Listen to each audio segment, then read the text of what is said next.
नमस्कार दोस्तों, स्वागत है आपका आपके अपने चैनल टीम शिक्षा में। मैं आपका मित्र आपका हार्दिक अभिनंदन करता हूं। तो दोस्तों, इसके पहले मैंने जो प्रीवियस 2 वीडियोस दी थी वो साइंस एंड टेक से रिलेटेड थी, और फिर से मैं एक बार जो कुछ हमारे क्वेश्चंस रह गए थे प्रीवियस ईयर के, उनको लेकर मैं पुनः आपके सामने प्रस्तुत हो रहा हूँ। और इसके पहले मैंने जितनी भी सीरीज़ कराई हैं आप उनको जाएँ और ज़रूर देखें। डिस्क्रिप्शन बॉक्स में मैं लिंक शेयर कर दूँगा। तो इससे फ़ायदा आपको ये होगा दोस्तों कि आपका कंप्लीट फिजिक्स रिवाइज हो जाएगा। तो चलिए पहले प्रश्न से शुरुआत करते हैं। ये कुछ क्वेश्चंस ऑफ द डे होते हैं जिनके बारे में हम बाद में डिस्कस करेंगे। पहले प्रश्न से हम शुरुआत करते हैं। गामा किरणें किसका कारण बन सकती हैं? देखिए दोस्तों, अगर हम गामा किरणों की बात करें तो इनकी जो वेधन क्षमता होती है वो सबसे ज़्यादा होती है। पेनिट्रेटिंग पावर जिसको हम कहते हैं, इनकी वेधन क्षमता सबसे ज़्यादा होती है। इसीलिए ये जो हैं सबसे ज़्यादा खतरनाक होती हैं। इनके कारण जो हमारा डीएनए होता है उसमें चेंजेस हो जाता है, और डीएनए में चेंज होने के कारण जीन म्यूटेशन हो जाता है। तो देखिए दोस्तों, जो जीन म्यूटेशन होता है, जीन म्यूटेशन किसी किसी के लिए अच्छा भी हो सकता है और किसी किसी के लिए ख़राब भी हो सकता है। कई बार होता है कि जीन म्यूटेशन में हमारे कुछ अंग खराब हो जाते हैं, बच्चा अजीब सा पैदा हो जाता है, और कई बार होता है कि एक्स्ट्रा इंटेलिजेंस आ जाता है। तो खैर अभी इस पर रिसर्च चल रहा है। इस प्रोग्राम पे फ़िलहाल सरकार ने प्रतिबंध लगा दिया है। तो इसका उत्तर होगा जीन म्यूटेशन। तो चलिए हम अगले प्रश्न पर चलते हैं। तो देखिए, इस प्रश्न में ये बोल रहा है कि वह पदार्थ जो ठोस अवस्था में करंट का संचालन करता है। देखिए दोस्तों, ग्रेफाइट होगा इसका उत्तर। ग्रेफाइट और हीरा, ये दोनों जो होते हैं मित्र, ये कार्बन के अपर रूप होते हैं। ये दोनों ही कार्बन के अपर रूप होते हैं। ठीक है, ये बहुत ही अच्छी इन्फॉर्मेशन थी। कई बार पूछते हैं कि निम्न में से कार्बन का अपर रूप क्या है। कार्बन के अपर रूप होने का मतलब होता है कि इनमें कार्बन का तत्व या कार्बन का हिस्सा बहुत ज़्यादा होता है, और जो हमारा हीरा होता है वो सबसे ज़्यादा ठोस पदार्थ होता है, सबसे ज़्यादा हार्ड पदार्थ होता है। तो चलिए हम अगले प्रश्न पर चलते हैं। तो देखिए दोस्तों, इस प्रश्न में कह रहा है कि ऊनी कपड़े शरीर को गर्म रखते हैं, क्योंकि। तो देखिए, पहला ऑप्शन है कि ऊन शरीर के तापमान को बढ़ाता है। जी नहीं, शरीर के तापमान को ऊन बढ़ाता नहीं है। ऊन एक बुरा कंडक्टर है, यही ऑप्शन हमारा सही होगा। क्योंकि देखिए मित्रों, जो हमारा ऊन होता है उससे जब हम स्वेटर बनाते हैं तो स्वेटर एक जालीनुमा टाइप का बनता है। आप कितना भी बारीक बना लीजिए या कितना भी मोटा बना लीजिए, तो उसके बीच में जो स्पेस रहता है उस स्पेस में हवा भर जाती है, और जो हवा होती है वो बैड कंडक्टर का काम करती है। तो क्या होता है कि हमारे जो शरीर की ऊष्मा होती है वो बाहर निकलने नहीं पाती है और हमारा शरीर गर्म रहता है। तो इसका उत्तर होगा ऊन एक बुरा कंडक्टर है। चलिए अगले प्रश्न पर चलते हैं।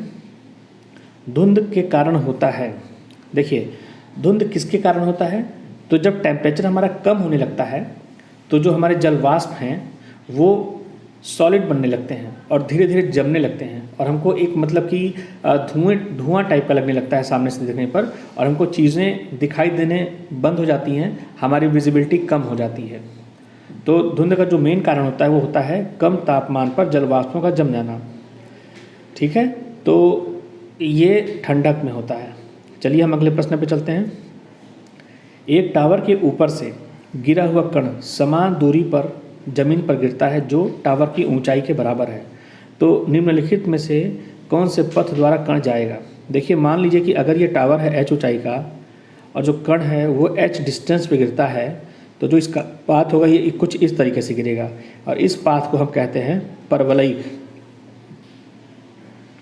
परवलयिक कहते हैं, या इंग्लिश में आप कह लीजिए पैराबोलिक पाथ कहते हैं। पैराबोलिक, तो पैराबोलिक पाथ को फॉलो करेगा। चलिए हम अगले प्रश्न पर चलते हैं। इलेक्ट्रॉन माइक्रोस्कोप किसके द्वारा इन्वेंट किया गया था? तो नोल और रुस्का। अगर हम रॉबर्ट कोच की बात करें तो इन्होंने टीबी के बैक्टीरिया की खोज की थी। Micro bacterium tuberculosis.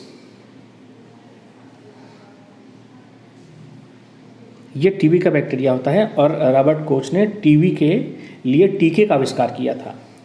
लीवेनहॉक की बात कर लें तो लीवेनहॉक को हम फादर ऑफ माइक्रोबायोलॉजी कहते हैं, फादर ऑफ माइक्रोबायोलॉजी। तो चलिए अगले प्रश्न पे चलते हैं। जब कमरे के एक हिस्से में इत्र की एक बोतल खुली रख दी जाती है तो कमरे के सभी हिस्से में इसकी सुगंध महसूस की जाती है। ये घटना किसके कारण होती है? देखिए दोस्तों, इवेपोरेशन और वेपराइजेशन में थोड़ा सा अंतर होता है। जो हमारा इवेपोरेशन होता है जब हमारा पानी जस्ट गर्म होता है और वाष्प में परिवर्तित होना शुरू होता है। जैसे कि मान लीजिए ये बर्तन है और ये इसमें पानी भरा हुआ है, तो जो जिसका अपर सरफेस है सिर्फ वो जब गर्म होता है और वहाँ से हल्की हल्की वाष्प निकलनी शुरू होती है तो हम कहते हैं उसको इवेपोरेशन। और जो वेपराइजेशन है, वाष्पीकरण, ये तब प्रारंभ होता है जब जल के सारे अणु गर्म हो जाते हैं और गर्म होने के बाद उनके अंदर गतिज ऊर्जा आ जाती है और वह द्रव अवस्था से गैस अवस्था में परिवर्तित होने लगते हैं। तो इसको हम कहते हैं वाष्पीकरण। मैंने आपको इसमें डिफरेंस बताया है और जो इसका उत्तर होगा दोस्तों वो होगा प्रसार। प्रसार को कहते हैं डिफ्यूज़न। डिफ्यूज़न क्योंकि जब आप इत्र की शीशी को खोलते हैं तो ऐसा तो है नहीं आप उसको गर्म करते हैं, तो डिफ्यूज़न के जरिए, प्रसार के जरिए उसकी जो सुगंध है वो फैल जाती है।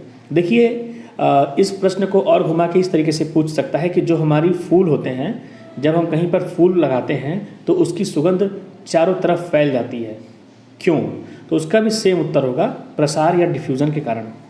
चलिए, और जो ऊर्ध्वपातन होता है दोस्त, ऊर्ध्वपातन का मतलब ये होता है कि ठोस डायरेक्ट, ठोस जो है डायरेक्ट, ये क्या होता है, गैस में कन्वर्ट हो जाता है। ठीक है, ठोस जो है डायरेक्ट गैस में कन्वर्ट हो जाता है। तो इस प्रोसेस को हम ऊर्ध्वपातन या सब्लिमेशन कहते हैं। जैसे कि कपूर, अगर आप कपूर को जलाएंगे तो कपूर ठोस अवस्था में रहता है और जलने के बाद ये वेपराइज हो जाता है, सीधे ये गैस स्टेट में परिवर्तित हो जाता है, लिक्विड फेज में नहीं जाता है। क्योंकि दोस्तों किसी भी सॉलिड की ये प्रॉपर्टी होती है कि पहले स्टेट अगर उसको चेंज करना है तो पहले सॉलिड, सॉलिड के बाद लिक्विड, लिक्विड के बाद गैस, और ऐसे ही इसका रिवर्स होता है कि अगर गैस है तो गैस से पहले वो लिक्विड स्टेट में आएगा, फिर लिक्विड स्टेट से वो सॉलिड स्टेट में जाएगा। लेकिन जो ऊर्ध्वपातन होता है, ऐसे कुछ हमारे पास तत्व होते हैं जैसे कि कपूर हो गया, नौसादर हो गया, नौसादर और कुछ नहीं अमोनियम क्लोराइड होता है NH4Cl। तो कुछ ऐसे एलिमेंट्स होते हैं जो सीधे ठोस से वाष्प में परिवर्तित हो जाते हैं। तो चलिए हम अगले प्रश्न पर चलते हैं। साफ रातें ठंडी रातों की वजह से ज़्यादा ठंडी होती हैं। देखिए ये हमारी पृथ्वी है, ये हमारी पृथ्वी है जिसको हम कहते हैं अर्थ। ये हमारा सन है जहाँ से हमको गर्मी मिल रही है और हमारे पृथ्वी के चारों तरफ वायुमंडल है। तो देखिए दोस्तों, जब बादल रहता है, जैसे कि मान लीजिए यहाँ पे बादल है, इसके चारों तरफ बादल है, ये इस तरीके से बादल है। तो जब बादल वाली रातें होती हैं तो जैसे सूरज से जो गर्मी आती है या जो ऊष्मा आती है, पृथ्वी उसको परावर्तित कर देती है। जब परावर्तित कर देती है तो इन बादलों में ऊष्मा जाती है, फिर से परावर्तित होकर वापस हमारे वायुमंडल में आ जाती है। तो हमारे पृथ्वी का जो वायुमंडल होता है वो गर्म बना रहता है। इसीलिए जब हमारी साफ रातें होती हैं तो जो ऊष्मा आती है हमारी पृथ्वी पर, हमारी पृथ्वी उस ऊष्मा का अधिकांश भाग परावर्तित कर देती है और वह पुनः वायुमंडल में चली जाती है, जिससे कि हमारा वायुमंडल कम गर्म होता है और रातें ठंडी होती हैं। यही कारण है कि जो साफ़ रातें होती हैं, ठंडी रातों की वजह से, जो साफ़ रातें होती हैं वो ज़्यादा ठंडक होती हैं बादल वाली रातों की वजह से। देखिए इस प्रश्न में दोस्तों जो पूछा है, साफ़ रातें ठंडी होती हैं बादल वाली रातों की वजह से, यहाँ पे आप करेक्शन कर लीजिएगा, बादल वाली रातों की वजह से। और मैंने आपको ये तो कंसेप्ट बता ही दिया। अब ये ऐसा होता क्यों है, तो मैंने आपको बताया ना कि सूर्य से ऊष्मा आती है और ऊष्मा परावर्तित हो जाती है। और ऊष्मा सूर्य से आती किस प्रोसेस से है? विकिरण विधि के द्वारा आती है। देखिए जब सूर्य से पृथ्वी के बीच में पूरा वायुमंडल नहीं है, हमारे पृथ्वी के इर्द गिर्द वायुमंडल है और वायुमंडल जहाँ पे समाप्त होता है वहाँ से हमारा स्पेस अर्थात अंतरिक्ष प्रारंभ होता है और अंतरिक्ष में हमारा निर्वात होता है। निर्वात में सिर्फ सूर्य से जो हमारे पास तरंगें आ रही हैं या ऊष्मा आ रही हैं वो विकिरण के द्वारा आती है, क्योंकि विकिरण के द्वारा आने वाली ऊष्मा को किसी प्रकार के माध्यम की आवश्यकता नहीं होती है। तो चलिए हम अगले प्रश्न पर चलते हैं। गैस थर्मामीटर एक तरल थर्मामीटर की तुलना में अधिक संवेदनशील होता है, क्योंकि देखिए अवस्था को आसानी से बदलता नहीं है। सॉलिड से हम लिक्विड आसानी से बदल सकते हैं, लिक्विड से गैस भी हम आसानी से बदल सकते हैं, लेकिन गैस क्या होता है कि गैस के अणु आपस में दूर दूर होते हैं, तो इनकी अवस्था को बदलना बहुत ही मुश्किल होता है। इसलिए यही कारण है कि जो हमारा गैस थर्मामीटर है वो तरल थर्मामीटर की तुलना में ज़्यादा संवेदनशील होता है। चलिए हम अगले प्रश्न पर चलते हैं। माध्यम के तापमान में वृद्धि के साथ प्रकाश की गति देखिए अपरिवर्तित रहती है, क्योंकि प्रकाश क्या है, एक विद्युत चुंबकीय तरंग है। प्रकाश हमारी विद्युत चुंबकीय तरंग होती है और इस तरंग को माध्यम की आवश्यकता नहीं होती है, अर्थात माध्यम है तो भी ट्रेवल करेगी, माध्यम नहीं है तो भी ट्रेवल करेगी, और इनके ऊपर तापमान का, प्रेशर का कोई प्रभाव नहीं पड़ता है। तो चलिए हम अगले प्रश्न पे चलते हैं। बिजली का सुचालक होता है। देखिए दोस्तों, मैंने अभी आपको बताया जो हवा होती है कुचालक होती है, जो कागज़ होता है वो भी कुचालक होता है, और जो मिट्टी का तेल होता है वो भी कुचालक होता है। जो ग्रेफाइट होता है वो बिजली का सुचालक होता है। तो चलिए हम अगले प्रश्न पे चलते हैं। सूर्य से ऊष्मा पृथ्वी पर पहुंचती है किसके द्वारा? विकिरण के द्वारा पहुंचती है। अभी प्रीवियस ईयर क्वेश्चन में मैंने आपको यही बताया है कि सूर्य से आने वाली ऊष्मा विकिरण के जरिए पहुंचती है। देखिए जो चालन होता है इसमें माध्यम की आवश्यकता होती है, जो हमारा संवहन होता है इसमें भी माध्यम की आवश्यकता होती है, और जो हमारा विकिरण होता है कोई माध्यम की आवश्यकता नहीं होती है। ठीक है, कोई माध्यम नहीं। और सूर्य से पृथ्वी के बीच में कोई भी मीडियम नहीं होता है, वैक्यूम होता है, और जब सूर्य की किरणें पृथ्वी पर पड़ती हैं तो पृथ्वी के वायुमंडल में आती हैं, तब जाके उनको वायुमंडल मिलता है। इसलिए विकिरण प्रोसेस के द्वारा ही ऊष्मा हमको सूर्य से पृथ्वी तक प्राप्त होती है। अगले प्रश्न पर चलते हैं।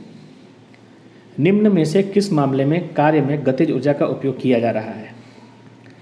एक दूरी को कवर करने के लिए साइकिल को पैडलिंग करना, एक दूरी को कवर करने के लिए कार ड्राइविंग करना, पवन चक्की के द्वारा अनाज पीसना, और झील में नाव का चलाना। देखिए दोस्तों, झील में जो नाव का चलाना होता है वो क्रिया प्रतिक्रिया पर आधारित हो जाता है। ठीक इसी प्रकार से एक दूरी को कवर करने के लिए साइकिल को पैडलिंग, जब आप पैडल मारेंगे, पैडल को ढकेलेंगे तो साइकिल आगे की तरफ जाएगी। लेकिन अगर हम कार की बात करें तो इसमें जो हमारी गतिज ऊर्जा है वो कार्य में परिणित होती है। ठीक है, तो हमारा उत्तर होगा बी, कि एक दूरी को कवर करने के लिए कार के द्वारा ड्राइविंग करना। अगले प्रश्न पर चलते हैं। यदि किसी कण का वेग समय ग्राफ y बराबर mt प्लस c के द्वारा दर्शाया जाता है तो कण किस प्रकार घूम रहा है?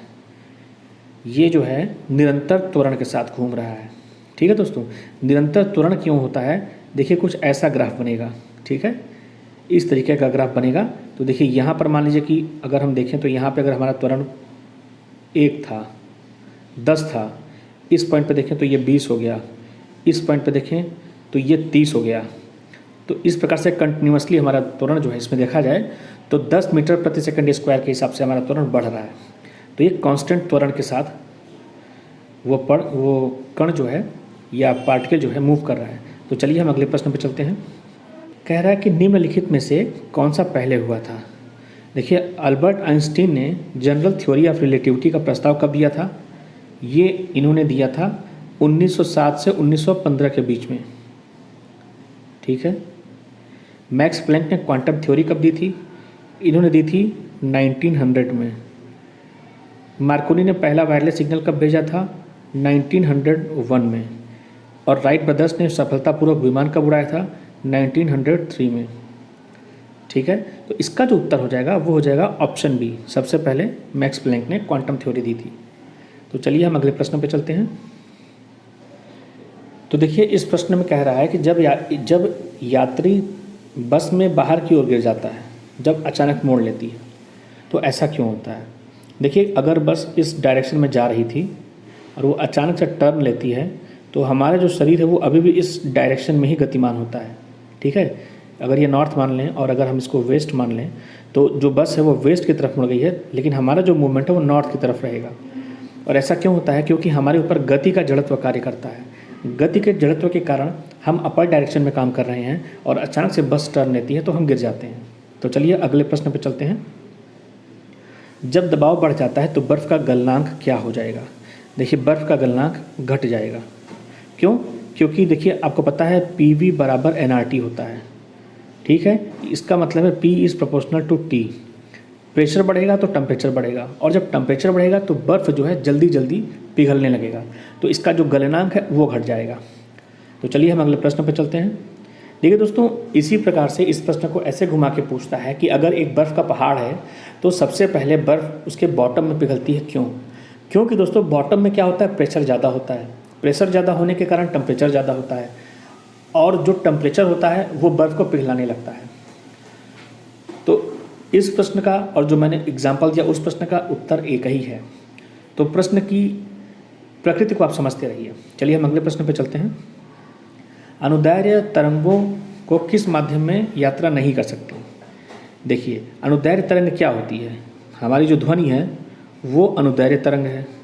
और ध्वनि जो है हमारी सॉलिड में भी ट्रेवल कर सकती है, लिक्विड में भी ट्रेवल कर सकती है, और गैस में भी ट्रेवल कर सकती है, लेकिन वैक्यूम में ट्रेवल नहीं कर सकती है। तो इसका उत्तर होगा वैक्यूम। तो चलिए हम अगले प्रश्न पर चलते हैं। आकाश नीला दिखाई देता है क्यों? प्रकाश के बिखराव के कारण। देखिए, अगर हम रंगों की श्रृंखला की बात करें VIBGYOR विब्योर, तो जो हमारा बैगनी रंग होता है, ठीक है, उसकी जो तरंगदैर्घ्य होती है लैम्डा वो सबसे कम होती है, इसीलिए इसका प्रकीर्णन सबसे ज़्यादा होता है। तो जब इसका प्रकीर्णन सबसे ज़्यादा होता है तो किरणों का फैलाव भी ज़्यादा होगा, और जब किरणों का फैलाव ज़्यादा होगा तो वही किरणें हमको दिखाई देंगी। यही कारण है कि आकाश हमको नीला दिखाई देता है। तो इसका उत्तर होगा प्रकाश के बिखराव के कारण। तो चलिए हम अगले प्रश्न पर चलते हैं। वायुमंडल में परावैंगनिक किरणें किसके द्वारा अवशोषित कर ली जाती हैं? ओजोन के द्वारा।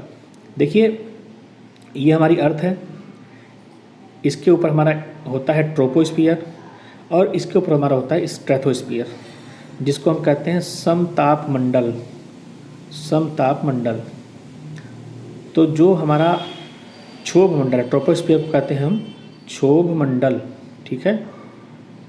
तो समताप मंडल में ही 25 किलोमीटर की डिस्टेंस पे, पृथ्वी से 25 किलोमीटर की ऊंचाई पर ये हमारी ओजोन लेयर पाई जाती है, ठीक है। ये हमारी होती है ओजोन की परत, ओजोन परत, और ये सूर्य से आने वाली हानिकारक परावैंगनिक किरणों को अवशोषित कर लेती है। तो इसका उत्तर होगा ओजोन। तो दोस्तों, ये थी हमारी आज की श्रृंखला, और उम्मीद करते हैं कि आपको हमारी आज की श्रृंखला भी पसंद आई होगी। तो इसी तरीके से अपना प्यार बनाए रखें और हमारे वीडियो को लाइक करें, शेयर करें और सब्सक्राइब करें। Thanks for watching.